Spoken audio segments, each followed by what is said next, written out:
Hello everyone, my name is Duzifu and today I'm going to explain the story behind Among the Sleep. Before you get going, don't forget to smash that like button like how your mom smashes your PS5. Subscribe and hit the notification bell. Now, let's move on. See, on the last video, which is the Among the Sleep ending gameplay, we see a totally unexpected ending. A very tragic and sad one, if I can say. So, if you haven't watched the video, be sure to check that one first here, up in the corner. There's a link you can click, yeah. Okay, moving on. And if you want to play the game first by yourself, immediately close this video and play the game first, since this video will of course talk about the whole plot of the game and explain its ending. Big spoilers ahead for you who don't know about the story. Okay, let's go. Now, Among the Sleep is a game that is already highly notable for having a drastic change in the ending.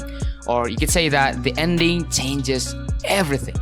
What initially appeared to be a straightforward horror game later revealed a story about an alcoholic mother and her toddler who is quote-unquote trying to make sense of his surroundings. At first, it may seem ridiculous and nonsense beforehand because of the talking teddy associated with the child's imaginations itself. As you move through the game, you can swiftly discover how much symbolism and brilliance is hidden behind the curtain.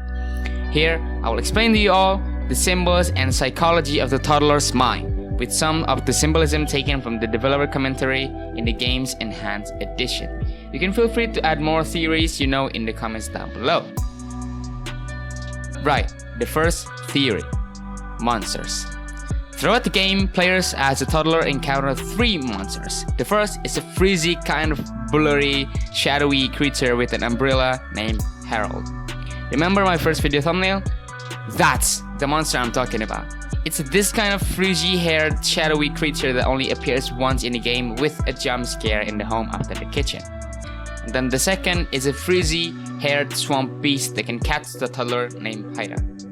Alright, so in all my videos, I have never ever been caught by the monster, not even once.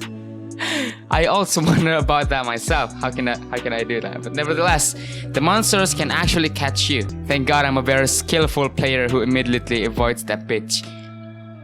And the last monster is the trench coat monster with eyes on the inside named Heap. Now hear me out. Each of these monsters is a representation of how the toddler views their mother in her stages of alcoholism.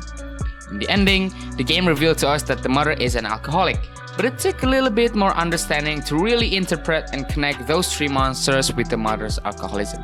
Let's see what the meaning behind the child vision of the monsters has to offer us. First of all, the shadow monster, or Harold. The shadow monster is the representation of the mother going out to purchase alcohol during the night. The figure is seen only shortly after a lightning bolt strikes and is completely silhouette, indicating that the child only sees the monster at night when there is not a lot of light to see by. The figure is shown wearing a coat and boots along with holding an umbrella, indicating that the figure is going out somewhere, such as to buy a liquor. This monster is the only monster to not attack the child, as she would be going out to buy alcohol. Presumably, the mother is not drunk yet. So, if you connect the three monsters with the mother's alcoholic stage, this is the first stage where the mother is not drunk at all, or not drunk yet. Because of that, the mother or the monster is not yet aggressive towards the child. The second, the swamp monster, or Haida. The swamp monster is a representation of how the toddler views their mother, or rather, their mother when she's drunk. An interface screw occurs at least 3 times throughout the game. Once at the start when their mother leaves the room and they hear her getting angry. Again, when they look at the swamp monster, and one final time in the end when the mother lashes out against her child. The screw never occurs when the mother is content, implying that the child believes that their mother becomes a monster when she's angry. This fact is reinforced by the drawings found throughout the game. In the toddler's vision, the mother and the monsters are shown as 2 separate entities. The toddler never sees them as one. The mother turns into a monster, which is completely separate entities. The appearance of the monster is also bizarre in that it wears a tank top, short and has frizzy hair. This is possibly the state of the mother while drunk and upset, and such is the most common time for when the mommy may get angry. Additionally, at the end of the game, the mother is drunk, yet in the interface is completely normal until she strikes them because she isn't dressed like the monster. And as such, the toddler isn't aware that she's angry. The trenchcoat monster is another representation of the mother while trying to recover from a hangover. Ugh, a hangover, right? I don't drink, but yeah, it seems like hangover is not good. The appearance is slightly inspired by the big, long trench coat that the mother might wear while trying to avoid bright lights or loud sounds. The fact that there are a lot of trench coats during Heap's level may point to this being the time when the child is hiding from their mother in the closet as they do in the beginning of the level. The trenchcoat monster, unlike the swamp monster, will actively seek the child out, particularly when the child breaks bottles. This reflects how the mother, while hungover, is bothered by the loud noises such as bottles shattering and is trying to find the child to make them stop. It also reflects how the child is actively hiding from their mother in the closet, and the mother may wish to find the child.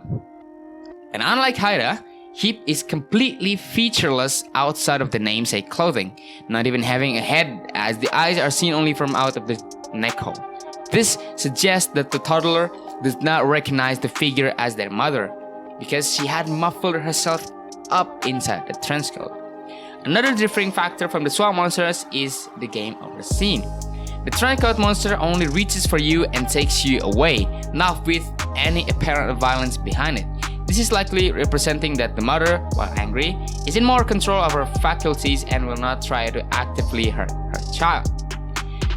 Another connection between Heap and the mother is the bear, the teddy bear, Teddy.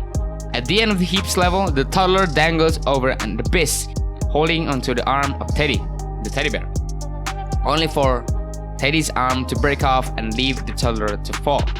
Once the toddler wakes up, they find their mother holding on to the teddy bear without an arm.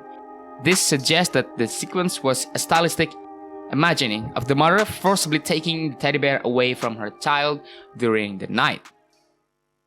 See, here's the thing.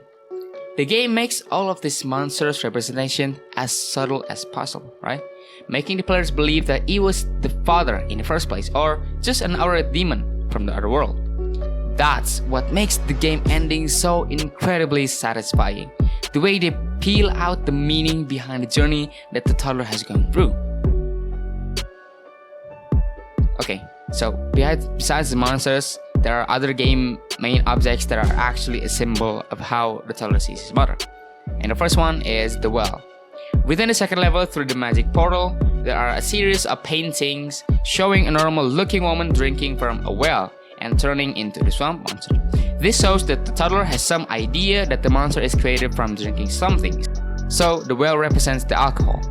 Teddy also reads part of the book in the beginning that mentions thirsty animals upon a hill digging a well to find water before they die of thirst. This could represent the mother's desperation for alcohol or the mother's need to sober up before it destroys her completely, as drinking water can help counter the effects of alcohol. Second one, the teddy bear.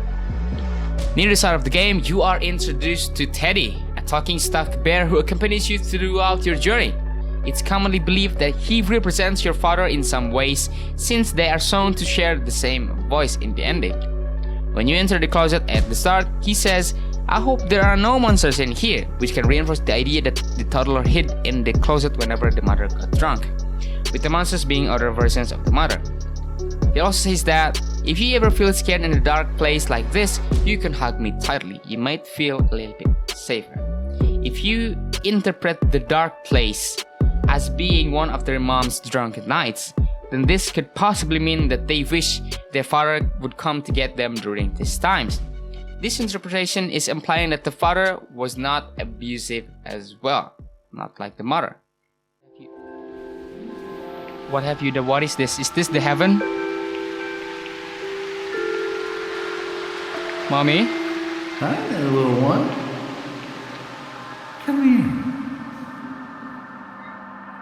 What? Did you like your gift? What happened to his arm? Is Daddy? What? Crazy! Okay guys, and that is it for the story behind Among the Sleep. I hope you like it and give a comment on your thoughts about it. I got off the story explanation from tvtropes.org, so props to them for providing such detailed interpretation of the game story. Thank you for watching this video and see you again on the next one.